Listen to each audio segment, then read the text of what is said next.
Bu, apa saya bisa konseling dengan Ibu? Ya, selamat siang Anila, tentu saja bisa. Terima kasih Bu, saya Ayla Putri, siswa kelas 11. Oh iya Anila, Ibu sudah kenal dengan Anila? Iya, Tiga. Iya Bu, apa Ibu ada waktu untuk saya? Saya ingin konseling sekarang. Tentu saja ada Anila, dan Ibu sangat senang hati sekali Anila datang ke sini. Terima kasih Bu. Sebelumnya, apakah Ibu perlu menjelaskan apa itu konseling lagi kepada Anila? Tidak Bu. Anila sudah pernah berkonseling ya? Baiklah, sebelum mulai konseling kita santai-santai dulu ya dengan pertanyaan apa kabar Anila hari ini? Baik Bu. Syukurlah kalau begitu Anila. Baiklah Anila, kita punya waktu 30 menit ya Anila untuk berkonseling hari ini. Kita manfaatkan waktu itu dengan sebaik mungkin ya Bu. Baiklah, sebelumnya apa yang mengganjal dari hati Anila saat ini? Begini Bu, saya merasa deg-degan, takut kalau lihat orang yang marah-marah. Maksudnya Anila?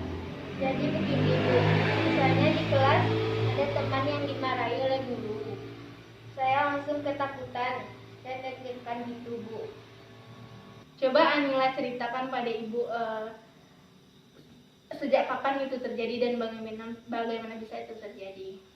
Begini Bu, dulu saya baik-baik saja, tapi sejak kakak saya sukses dan kaya, ia menjadi sombong dan berkuasa di keluarga kami. Ia mempunyai anak tunggal dan sangat dimanja. Dan siapa saja yang membuat anaknya menangis pasti dimarahi habis-habisan. Dan saya selalu kena sasarannya Bu, karena saya yang paling tua. Pernah suatu ketika kami bermain, tiba-tiba sepupu saya bertengkar dengan saudara yang lain, dan saya dimarahi habis-habisan. Ini terjadi sering sekali Bu. Jadi sejak itu saya kalau ada orang marah-marah pasti gemetaran dan ketakutan Bu. Oh, jadi seperti itu.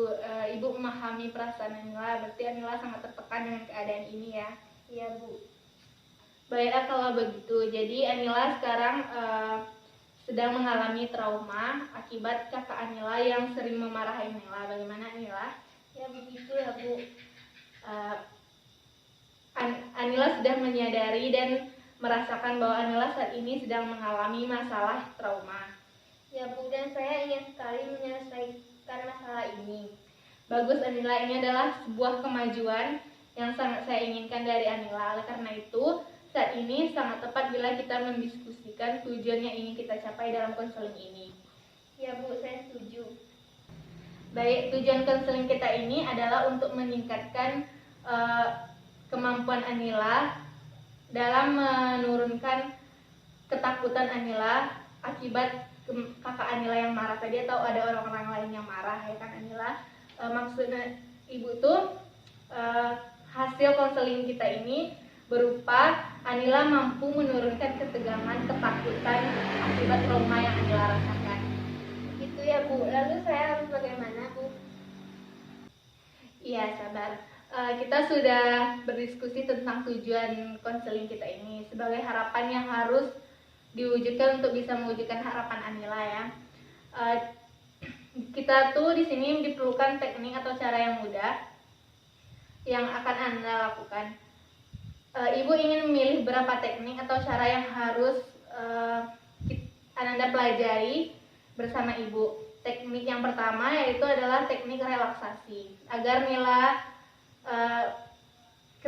ketegangan yang Anila rasakan itu dapat diredakan sehingga Anila bisa lebih santai dan rileks dengan teknik ini. Dan kemudian kita akan menggunakan teknik yang kedua yaitu desensitisasi, yaitu di mana Anila akan membayangkan keadaan kondisi yang membuat Anila trauma, mulai dari yang Anila anggap rendah, sedang, sampai keadaan yang paling tinggi intensitasnya. Jadi Anila juga harus menyadari bahwa ada kehidupan tanpa masalah sehingga manusia harus berikhtiar untuk mencari solusinya Anila. Baik Bu, saya setuju dan tertarik untuk mempelajari